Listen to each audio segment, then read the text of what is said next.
Summer holidays வந்தாச்சு நம்ம GT Holidays வந்தாச்சு. GT Holidays, South India's #1 travel brand. பழசுக்கு எப்பவுமே மதிப்பு இருக்கு. ஒரே நிமிஷத்துல உங்களோட யூஸ் மொபைல்ஸை நம்ம டோஃபைல வித்துட்டு பணமா மாத்திக்கோங்க. இனி வீட்லயே பானிபூரி செய்யலாம் எல்லாரும். ஆச்சி பானிபூரி கிட்.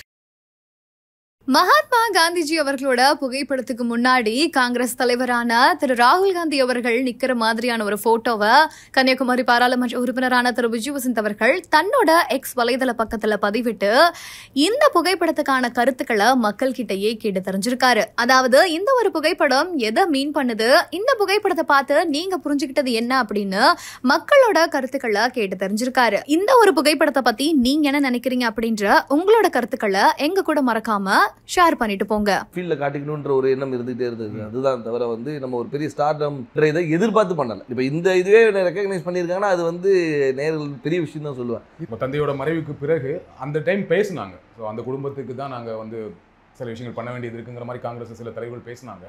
ஸோ எளிமையாக நடந்துருச்சு அவங்களுக்கு இந்த சீட் வந்தது இல்லை அப்படின்னு நம்ம சொல்ல முடியாது. ஏன்னா அதாவது அப்பாவோடைய தொண்டு காங்கிரஸ் கட்சிக்கு பார்த்தீங்கன்னா ஈடு கொடுக்க முடியாத ஒரு தொண்டு. கட்சிக்கு மட்டும் இல்லை, மக்களுக்கும் சரி, சமுதாயத்துக்கும் சரி, அதே மாதிரி வியாபாரிகளுக்கும் சரி. ஸோ அவங்களோட ஜேர்னி ஒரு பெரிய ஜேர்னி. அவங்களுடைய கனவு ஃபுல்ஃபில் ஆனது 2019 ஒரு எம்பி ஆகி அவங்களுடைய அந்த டேர்மை முடிக்க முடியாமல் அவங்க கொரோனாவால் பாதிக்கப்பட்டு இறந்துட்டாங்க. இதில் என்னென்னா அந்த டைமில் தான் எனக்கு அப்பாவோட கனவுகளை நிஜமாக்கணும். ஏன்னா அது வரைக்கும் இருக்கும்போது நம்ம ஒரு ஃப்ரண்ட் ரன்னராக இல்லவே இல்லை. நான் அரசியல்னாலும் அப்பா கூட ஈடுபாட்டில் இருந்தேன். நான் ஃபஸ்ட்டு அப்பா மேயர் எலெக்ஷன்லேருந்து கேம்பெயின்ஸ் போயிருக்கேன். அப்போ காலேஜ் ஸ்டூடெண்ட் நான். ஸோ அந்த மாதிரி நம்ம பிஹைண்ட் இதில் அப்பா இப்படி பண்ணலாம்ப்பா அப்படி பண்ணலாம்ப்பான்னு கன்னியாகுமரி வரும்போது நாங்கள் ரொம்ப இன்வால்வாக இருந்தோம். ஃபார் எக்ஸாம்பிள் பார்த்தீங்கன்னா நோவல் டாட்டா அவர்களை பார்த்து டிசிஎஸை கொண்டு வரணும்னு கேட்டோம். அதே மாதிரி ஒரு ஜப்பான் நிறுவனத்தோட கடல் சீற்றத்தை எப்படி பண்ணலாம்னு பேசணும். அப்பா முயற்சி எடுத்து ஏர்போர்ட்டே வர ஃபீஸிபிலிட்டி இல்லைன்னு சொல்லும்போது ஒரு எக்ஸ்பர்ட்ஸை கூட்டு அவங்கள டெல்லி கூட்டு போய் வாங்கி எஸ் இஸ் ஃபீஸிபிள்னு சொல்லி ஃபஸ்ட் ஃபேஸ் பண்ணி செகண்ட் ஃபேஸும் ஓகே. ஸோ இந்த மாதிரி ஒரு விஷனோட போயிட்டு இருக்கும்போது திடீர்னு மறைந்த உடனே ஐயோ அது பண்ண வேண்டிய கடமை நம்மளுடைய கடமைன்னு நான் சொல்லுவேன். ஒரு தந்தையை விட்டு பண்ணிக்கிறேன் மகனாக செய்ய வேண்டியது. அது குடும்ப ரீதியாகவும் சரி, வசந்தன் கோவாக இருந்தாலும் சரி, சமூக பணியாக இருந்தாலும் சரி இது நாங்கள் செய்ய வேண்டிய கடமைன்றது எடுத்து உங்களுக்கு அந்த கடமையை அதை நம்ம பண்ணணுங்கிற ஒரு ஆசையும் கடமையும் இருக்கு. பட் கட்சிக்குள்ள அதை முழுமையாக ஒத்துக்கிட்டாங்களா? கட்சிக்குள்ள முழுமையாக ஒத்துக்கிட்டாங்கன்னா நான் மறைந்த பின்பு நான் உள்ளே வரல. அதுக்கு முன்னாடி ஏஐசிசி மெம்பராக இருந்திருக்கேன், ஆர்ப்பாட்டங்களில் கலந்துருக்கிறேன், நிகழ்ச்சிகளில் கலந்துருக்கேன். ஏன்னா அப்பா ஃப்ரண்ட் ஹேண்ட் இருந்தாலும் நம்ம தெரியல. நிறைய பேர் கேட்டாங்க நீங்கள் கட்சியில் என்ன இருந்தீங்க சார், நான் இதில் இருந்தேன் பாருங்க அப்படின்னு ரெஃபரன்ஸ். ஓகே நீ இருந்திருக்கீங்களான்னு ஒரு அப்பா மறைவு பின்பு நம்ம தெரிஞ்ச உடனே ஒரு லைம் லைட்டில் வந்த மாதிரி. நடுவில் கார்த்தி சிதம்பரம் அவர்கள் கன்னியாகுமரி தொகுதிக்கு பிரியங்கா காந்திக்கு விருப்ப மனு கொடுத்தாரு இல்லையா? அப்ப எப்படி இருந்துச்சு அது? அப்ப எனக்கு என்ன தோணுச்சுன்னா, ஓகே கட்சிக்குள்ள அதுக்கு முன்னாடியே பேசிட்டு இருந்தாங்க, விஜய் வசந்துக்கு தான் தொகுதி கொடுக்க போறாங்க அப்படின்னு பேசிட்டு இருக்கும்போது இந்த ஒரு நிகழ்வு நடந்தது. கட்சிக்குள்ள அப்போ ஒரு சப்போர்ட் இல்லாம இருக்கும். அப்படி அதாவது அதுக்கு தான் பேர் விருப்ப மனுன்னே வச்சிருக்காங்க. அவங்க விருப்பப்படுறவங்கள இது பண்றதுதான் விருப்ப மனு வச்சிருக்காங்க. ஏன்னா அப்பா போட்டியிடும் போது ராகுல் காந்தி அங்கே போட்டியிடும் சொல்லி விருப்ப மனு கொடுத்தவங்களும் இருக்காங்க.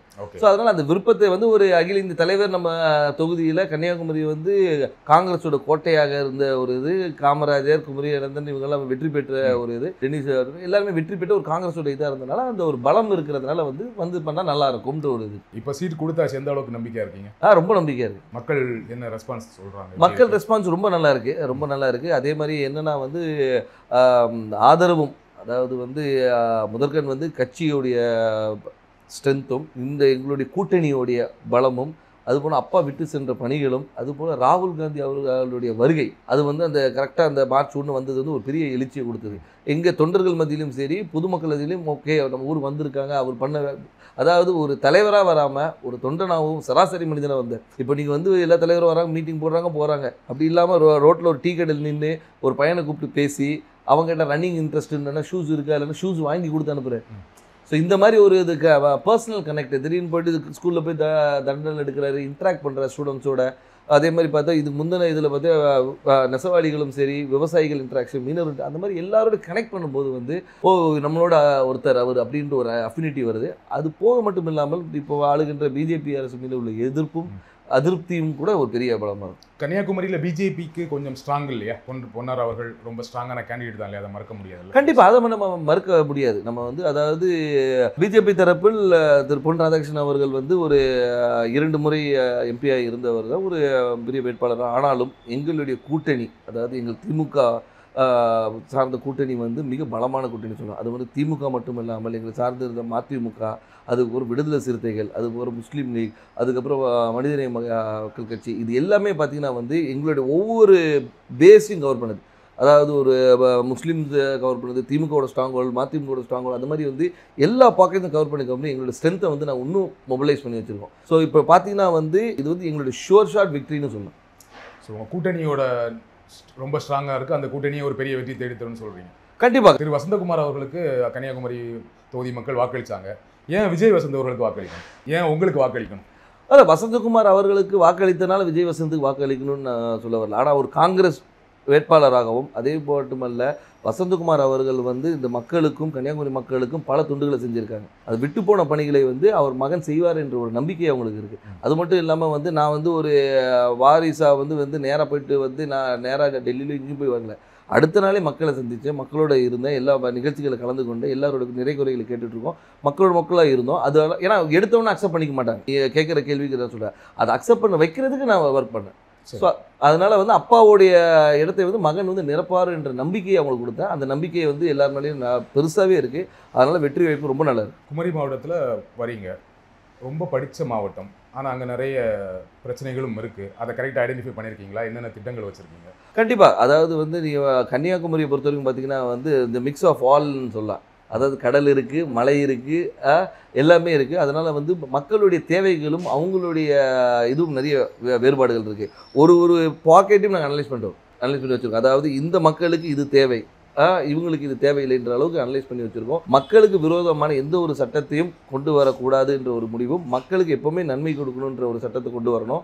அவங்க மக்களுடைய வாழ்வாதாரத்தை உயர்த்துகிற அளவுக்கு என்ன செய்யணுமோ அந்த திட்டங்களை கொண்டு வந்து. எனக்கு தெரிஞ்ச வரையும் குமரி மாவட்டத்தில் வாழ்வாதாரம் ஓரளவுக்கு நல்ல வாழ்வாதாரம் இருக்கும். எல்லாமே படித்தவங்களாக இருப்பாங்க, வேலையில் இருப்பாங்க. ஆனால் என்னென்னா அங்கே என்ன வேலை கிடைக்குன்னா, ஒன்று படித்து முடித்தா டீச்சர், பெண்களாக இருந்தால் நர்ஸு, அப்படி இல்லைன்னா இப்போ ஒரு சமீப 10 வருடங்களாக சாஃப்ட்வேர் இன்ஜினியர் நிறைய பேர் வந்து சென்னையில் வேலை பார்க்குறாங்க, ஃபாரின் போவாங்க, கப்பல் போவாங்க, இந்த மாதிரி வேலை செய்வாங்களே தவிர மாவட்டத்துக்குள்ள வேற என்ன வேலை வாய்ப்புனா எதுவுமே பெருசாக கிடையாது. ஃபேக்ட்ரிஸ் கிடையாது, சாஃப்ட்வேர் கம்பெனிஸ் கிடையாது. அப்போ அதற்கான திட்டங்கள் என்ன?